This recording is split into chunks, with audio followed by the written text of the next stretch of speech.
The Bible begins with a simple but powerful idea. God created the heavens and the earth, and the world God created was good. Not broken, not violent, not filled with death and suffering like the world humanity experiences now. Humanity lived in complete harmony with God, with each other, and with creation itself.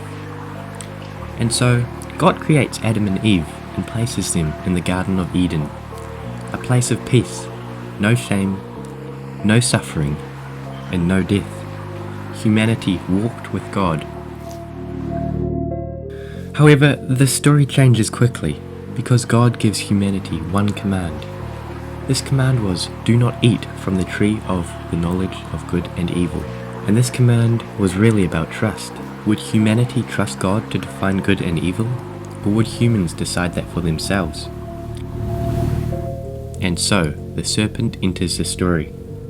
He tempts Eve. Did God really say that? He says. Because temptation often begins by creating doubt in what God has said.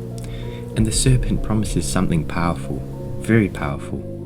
If they eat the fruit, they will become like God, knowing good and evil for themselves. And so Adam and Eve choose autonomy over obedience. They take the fruit, and everything changes. Because sin enters the world, and with sin comes shame, fear, suffering, death. Instead of walking towards God, humanity hides from Him. And that separation becomes the pattern repeated throughout the biblical story. And so, Adam and Eve are exiled from Eden, separated from the presence of God. But the problem does not stay in the garden, because sin spreads fast. Cain becomes jealous of his brother Abel. God accepts Abel's offering, but Cain allows anger to consume him. And instead of mastering his sin, Cain murders his own brother. And this moment reminds us that sin in the Bible spreads like wildfire. It spreads into families, into societies, into entire nations. And so humanity continues spiraling deeper into corruption. Violence increases. Pride increases. Evil spreads across the earth. Eventually, humanity becomes so corrupt that the Bible says every intention of the human heart was evil continually. And so God brings judgment through the flood. He chooses Noah and tells him to build an ark. And while Noah obeys God, everyone around him mocks him, which honestly probably made Noah look completely ridiculous. A man building a giant boat while warning people that judgment was coming. But eventually, the rain comes. Floodwaters cover the earth, and the flood becomes both judgment and a kind of reset, a decreation of the corrupt world. But even after the flood, humanity is still broken, because the deeper issue was never just the world around the people, it was the human heart itself. And humanity still needed redemption.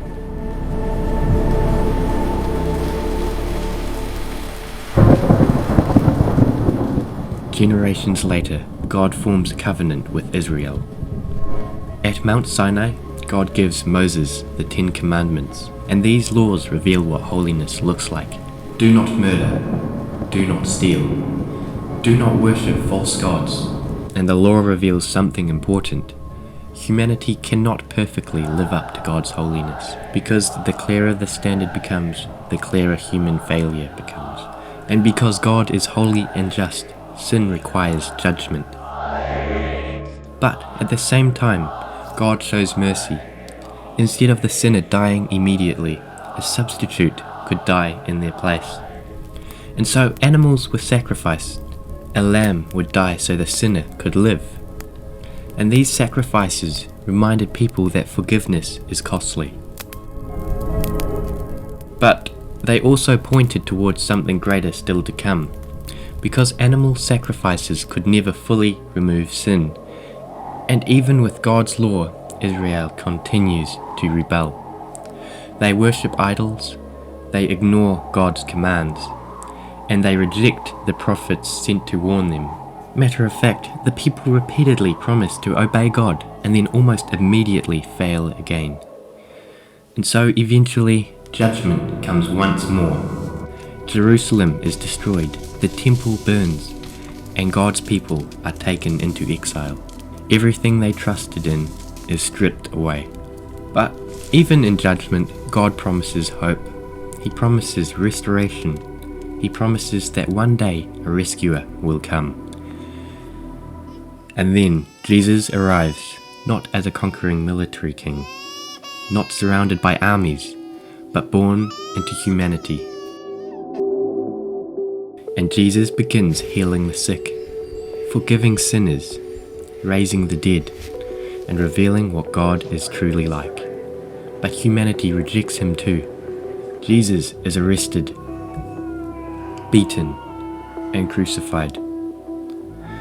This becomes the turning point for everything, because on the cross, Jesus becomes the final sacrifice.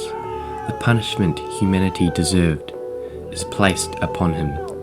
Sin is judged, justice is satisfied. The perfect lamb is sacrificed once and for all. But death does not win, and 3 days later, the tomb is empty.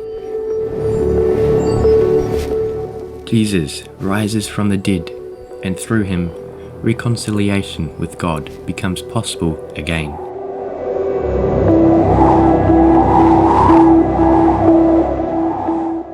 And so, the story that began with exile from a garden moves towards restoration, because the Bible ends with a renewed creation. Sin destroyed, death defeated, evil is gone forever, and humanity again dwelling with God, just like Eden. But this time, fully restored. And that is the story of the Bible, a story of rebellion, judgment, mercy, sacrifice, and ultimately, redemption. Thank you.